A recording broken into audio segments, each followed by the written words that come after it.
folks, and welcome to the Hillbilly Kitchen. Today we're going to be making chocolate fudge.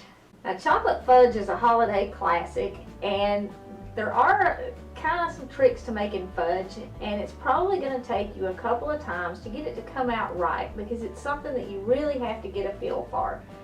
But I'll give you as much help as I possibly can. For chocolate fudge, you need 12 ounces of semi-sweet chocolate, and you can use chocolate chips or you can get the bars and chunk them up, but the chocolate chips are much easier.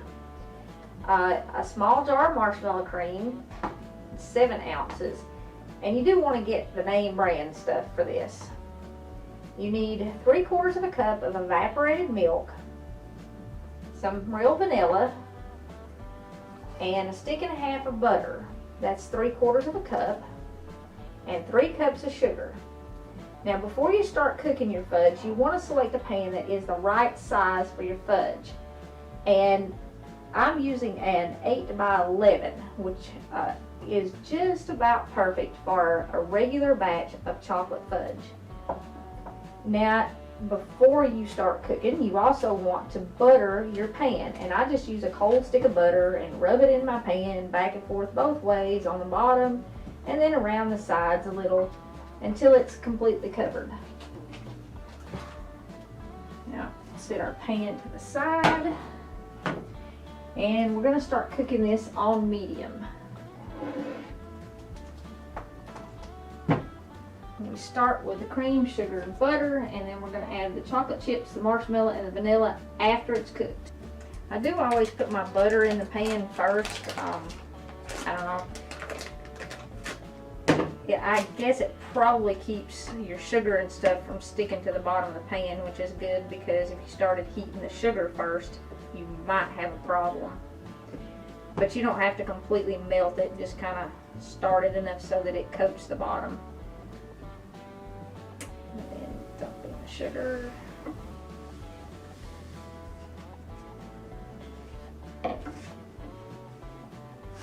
And the evaporated milk. Now, it takes some patience to make fudge. Somebody had commented and they asked me if I was going to be doing fudge for the holidays. And if I was, did I do that quickie stuff or did I use a candy thermometer? Well, this is definitely not quickie stuff. And you can use a candy thermometer for this. I've always just timed it. And you have to watch. You want to bring it to a full boil and then time it for about 5 minutes. Sometimes it takes 6. Okay, you're supposed to get this to at least 234 degrees. But like I said, I time mine and I just look at it because I kind of know what it's supposed to look like. And you're going to stir this a lot. Once it starts to boil, you never stop stirring it. And until it comes to a boil, you're going to stir it quite a bit. I mean, you don't want to ignore it for more than just a few seconds at a time. It has been raining here all day, which means it's very humid. And humidity does affect all kinds of homemade candy. So when it's raining, that doesn't mean that you can't make fudge. It just means that you have to be very, very careful and get it hot enough, maybe even a degree or 2 hotter if you're using a candy thermometer. Like I said, I just watch it. I kind of know what it's supposed to look like. And when it's raining, after you cut it off and you add your chocolate and your marshmallow and your vanilla, you're gonna stir it a lot. Even if it's not raining, you're really gonna want to stir it after you put all that stuff in. But especially when it's raining, that's important. My fudge is just starting to boil. If you look, you can see some bubbles here. But if you're using a timer method, you do not want to turn your timer on yet. You want to wait until it comes to a full rolling boil. And I'm just barely getting bubbles, so it's not time to turn that timer on yet. If you have the candy thermometer, it doesn't matter. I mean, you don't really have to pay attention to this. Just don't stop stirring it. From this point on, make sure you keep stirring, because it'll scorch really, really fast. Okay, now we have a full boil, and I'm going to set my timer for 5 minutes. Now, it may take a little longer than that, especially since it's raining today.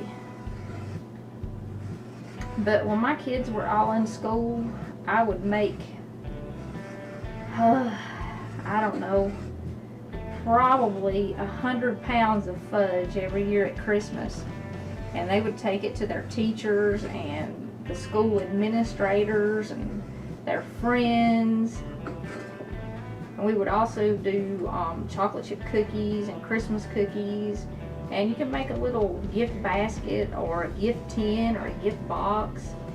And fudge, if you buy it, depending on where you buy it, is between $6 and $12 a pound. So it does make a good gift. And like I said, it takes a little bit of practice. So not everybody makes fudge around the holidays. And if your first batch or two of fudge doesn't come out absolutely perfect, I wouldn't worry too much about it, because as long as you don't burn it, anything with that much chocolate and sugar in it, somebody's going to eat it. If you're trying to do the timer method, if you look, you can see what we have here is really kind of white and cloudy. When it gets hot enough, it's going to turn more yellow, and it's going to be a little clearer. I mean, it's certainly not going to be clear enough that you can see the bottom of the pan, but it will turn a lot more yellow or caramely colored, I guess is the right word. Okay, there's my timer, and it is starting to get a little more caramel or butterscotch color, or whatever you want to call it, in it. But it's not quite there, so I'm going to give it just a little bit longer. And you probably noticed too that as this came to a boil, it's really filled my pan up. You want to make sure you have a pan big enough to cook fudge in when you start, because that the 3 cups of sugar and the 3/4 of a cup of butter and the milk, they do, I mean, you need a pan like 3 times the size what you need to actually hold those. And a little bit more doesn't hurt anything, because you don't want to slop this stuff on you. It's really hot. Okay, I don't know if you can see this or not, but when I rake my spoon through it now, I'm getting a really yellow butterscotchy color, and that's what I'm looking for.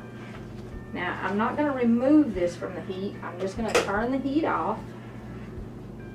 I'm going to dump in my chocolate and stir it really fast.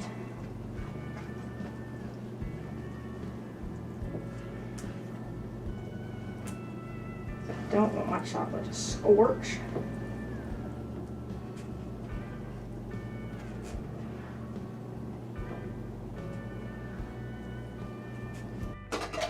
Now my marshmallow.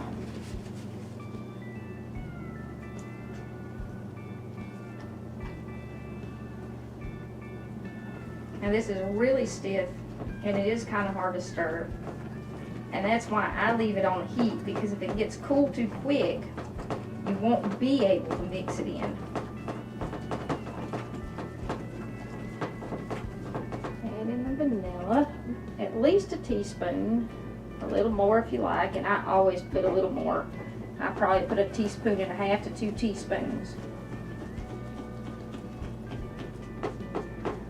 Getting all this stuff mixed in good at the end is probably the hardest part, and I do usually go back and try and get all the marshmallow cream out, or at least make sure I got most of it out before my fudge gets cool.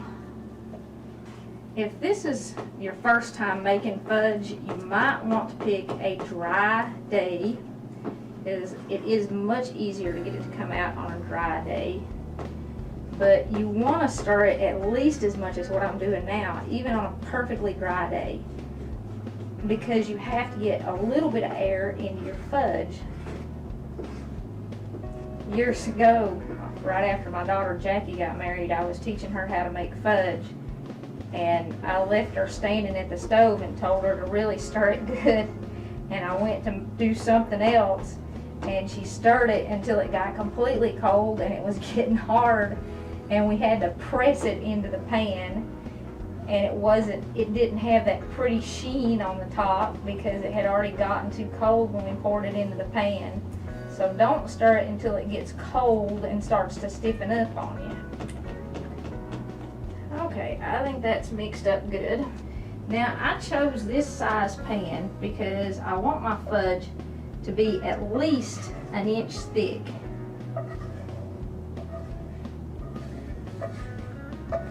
Okay. Now you want to let this cool all the way to room temperature before you cut it. And you can store it in an airtight bowl, or you can put it in a Ziploc bag and put it in a refrigerator. But you can test it before it cools with what's left in your pan and what's on your spoon. Now I can tell that my fudge is going to get firm like it should because it's sticking in the pan really good.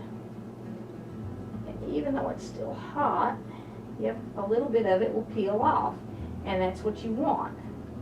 I know this fudge is going to get firm and it's not going to be taffy like when it gets cool. But you do have to let it cool, like I said, at least to room temperature. And I like to cut mine in squares that are about an inch by an inch and about an inch thick. I just think that's a good size. Of course, you can cut it however you want, but you don't want to get a pan that's too big so your fudge comes out really, really thin. It does change the texture a little bit, and if you mix it like that, it will be light and it will break, but it should not be crumbly. If it gets crumbly, it got too hot and you cooked it too long, and you probably mixed it too long.